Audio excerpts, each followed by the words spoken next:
সামান্য কিছু বিনিময় মূল্যের এতে বিনিময় যদি কেউ চান সেটা নিতে পারেন। আমি মঞ্চে ডেকে নেব ওয়েস্ট বেঙ্গল ডক্টরস ফোরামের সভাপতি ডক্টর কৌশিক চাকিকে। ডক্টর কৌশিক চাকি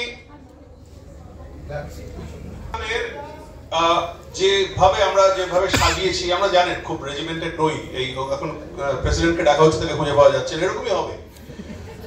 কিন্তু সব থেকে গুরুত্বপূর্ণ জিনিসটা এখন ডক্টর কৌশিক চাকি করবেন, সেটা হচ্ছে আপনারা জানেন যে অভয়ার নামে একটা স্কলারশিপের কথা কিছুদিন আগে আমরা ঘোষণা করেছি এবং সেটা এখানে আমাদের যেটা প্রেস ক্লাবে একটা প্রেস মিট করেই করা হয়েছিল। তো সেই ব্যাপারটা কিভাবে ভাবা হয়েছে সেইটা ডক্টর চাকি আপনাদের সামনে এখন বলবেন। তাই খুঁজে পাওয়া গেছে? আচ্ছা,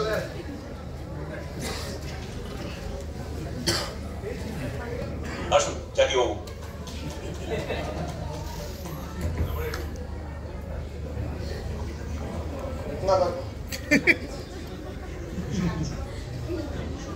না দিলে তো দেখা যাবে না, হবে।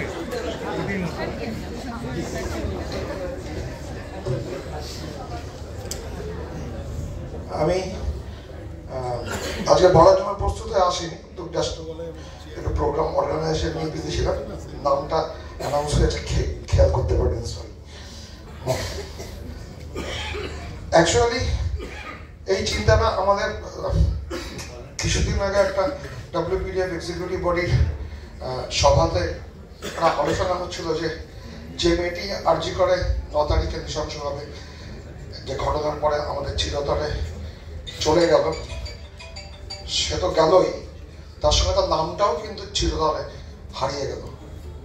আমাদের দেশের আইন ব্যবস্থা, বিচার ব্যবস্থা, সমাজ ব্যবস্থাটা এমন করেই তৈরি করা হয়েছে যে ধর্ষকের নাম নিতে কোনো আপত্তি নেই, কিন্তু যে ধর্ষিতা তার নাম নিতে আপত্তি।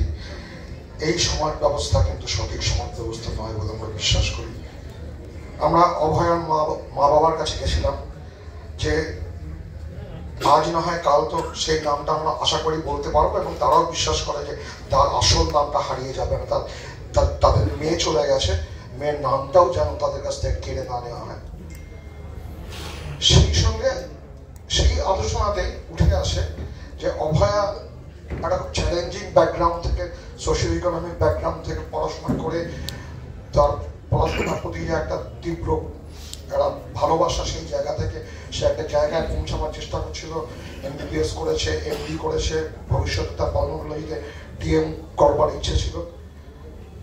অভয়াকে মনে রাখার জন্য বিভিন্ন লোক বিভিন্নভাবে এ করছে। আমাদের মনে হয়েছে যে আমাদের সীমিত ক্ষমতা বলে আমরা যদি 5 জন এরকম ছাত্রছাত্রী যারা জয়েন্ট এন্ট্রান্সে তাদের মেধার বলে সুযোগ পেয়ে তারা জয়েন্ট এন্ট্রান্সে ডাক্তারি, সেটা MBBS বা BDS যে কোনো কোর্স হতে পারে, তারা যদি কোনো চ্যালেঞ্জের ফিনান্সিয়াল চ্যালেঞ্জ, সেটাই একমাত্র ক্রাইটেরিয়া, মানে আর কোনো caste, creed, sex, nothing is criteria, only criteria is their economic hardship.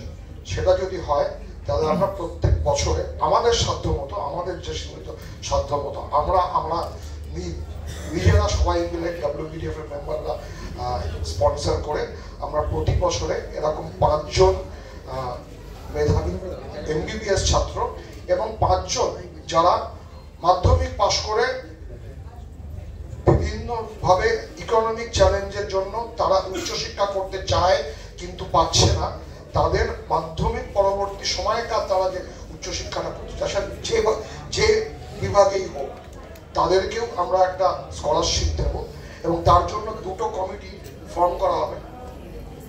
Next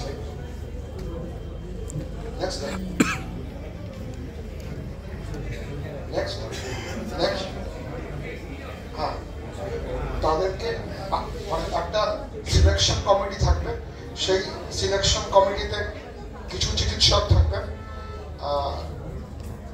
তাদের নামগুলো আমরা জানিয়ে দেব।